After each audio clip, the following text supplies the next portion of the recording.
In this video, I'm going to show you how to add a post on a Jimdo website. So whether you're sharing updates, writing a blog content, or posting announcement, I'll guide you through the process step by step.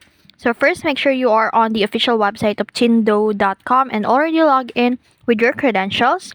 Now, in order to create a new post, you can click the new post. But firstly, in order to create a new post, make sure you've selected a website that you want to add a post in. So this is the website where I want to add a new post. So you will see there a add block button. Just simply click on that and select the text on the left side. And you can now customize the post you want to post. Give it a title, a content, images and media, and links also. And that's it. Once you're happy with your post, you can click this publish to make it live. And if you're not ready yet, you can save it as a draft and publish later. And that's it. That's how you add a post on Jimdo website. So it's a simple process that helps you keep your site updated with fresh content.